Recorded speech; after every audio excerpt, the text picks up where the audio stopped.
আজকে চলে আসলাম মানিকগঞ্জ সাটুরিয়া তিল্লি এলাকায়। এই এলাকায় তামাক চাষ হয়।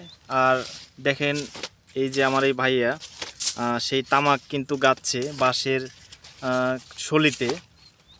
তো বর্তমান বাংলাদেশে মানিকগঞ্জ, কুষ্টিয়া, রংপুরে সারা বাংলাদেশ তামাকের জন্য মানিকগঞ্জে বর্তমানে খুবই বিখ্যাত। তো বিশেষ করে এই তামাকে অনেক পরিশ্রম, অনেক অর্থ ব্যয় করতে হয়। এবছর আল্লাহর রহমতে এখন পর্যন্ত যারা কৃষক ঝড় বৃষ্টির কবলে পড়ে নাই। তো ভাইয়া কেমন আছেন? ইনশাল্লাহ ভালো। তামাক কয় বিঘা লাগিয়েছেন? তামাক লাগাইছি 150 শতাংশ, 150 শতাংশ। ওই জায়গায় 5 বিঘা কর।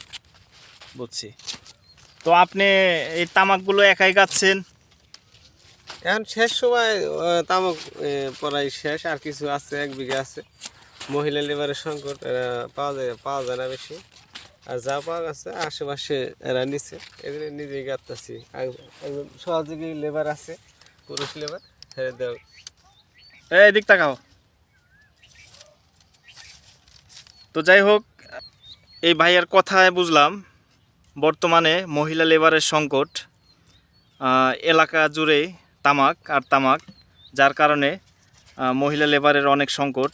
আর জমিও শেষের দিকে, সেই জন্য উনি নিজেই গাচ্ছে। বিশেষ করে এই তামাক গাঁথা কাজ বিশেষ করে বেশিরভাগ মহিলারাই করে।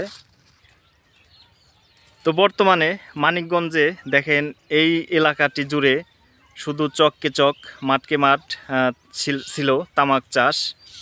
এই তামাকের জমিতে লাগানো হবে ভুট্টা, আর কিছু কিছু জমি ইরি ধান লাগানো হবে।